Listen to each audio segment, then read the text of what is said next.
குளிகனை வழிபட்டால் வாழ்வில் நடைபெறும் அற்புதங்கள் தெரியுமா?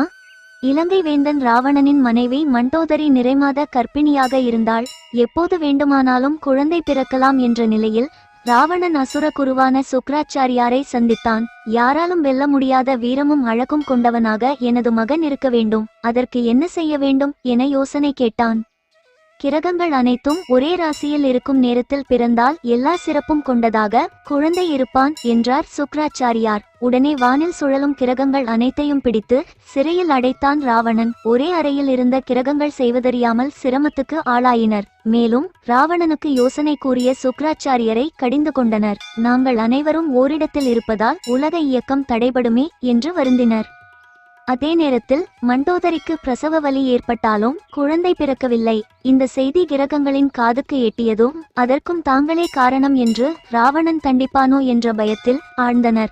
அப்போது சனீஸ்வரர் சுக்ராச்சாரியாரிடம், இந்த சிக்கலில் இருந்து விடுபட வேண்டுமானால் கிரகங்களுக்கு இணையான ஒரு புதியவனை சிருஷ்டிக்க வேண்டும். அவன் உருவாகும் அதே நேரத்தில் மண்டோதரிக்கு சுகப்பிரசவம் நடந்தால் எல்லாம் நன்மையாக நடக்கும் என்றார்.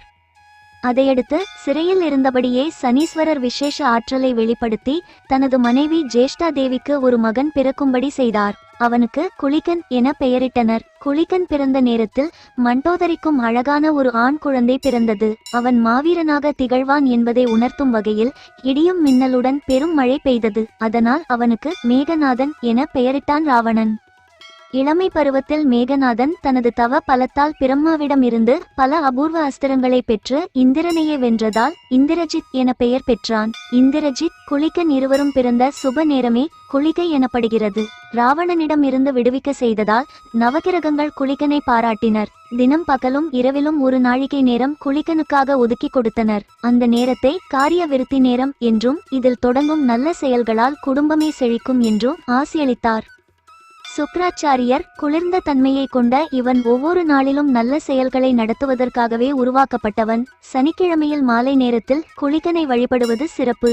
சனீஸ்வரனை வழிபடும்போது குளிகனையும் மனதில் நினைக்க வேண்டும் என்றார். குளிகை நேரத்தில் செய்யும் செயல் திரும்ப தொடரும் என்பதால் இறப்பு சடங்குகள் உள்ளிட்ட அசுப நிகழ்ச்சிகளை இந்த நேரத்தில் நடத்தக்கூடாது. குளிகை நேரத்தில் நல்லதை செய்தால் தொட்டது தொடங்கும். இனி வார நாட்களில் குளிகை நேரத்தை காண்போம். ஞாயிற்றுக்கிழமை பிற்பகல் 3 முதல் 4:30 மணி வரை, திங்கட்கிழமை பிற்பகல் 1:30 முதல் 3 மணி வரை, செவ்வாய்க்கிழமை பகல் 12 முதல் 1:30 மணி வரை, புதன்கிழமை காலை 10:30 முதல் 12 மணி வரை, வியாழக்கிழமை காலை 9 முதல் 10:30 மணி வரை, வெள்ளிக்கிழமை காலை 7:30 முதல் 9 மணி வரை, சனிக்கிழமை காலை 6 முதல் 7:30 மணி வரை. இந்த நேரங்களில் நாம் எந்த சுப காரியங்கள் செய்தாலும் வீடு மற்றும் நகை வாங்கினாலும் அது மென்மேலும் பெருகி வாழ்க்கையில் இன்பம் பயக்கும்.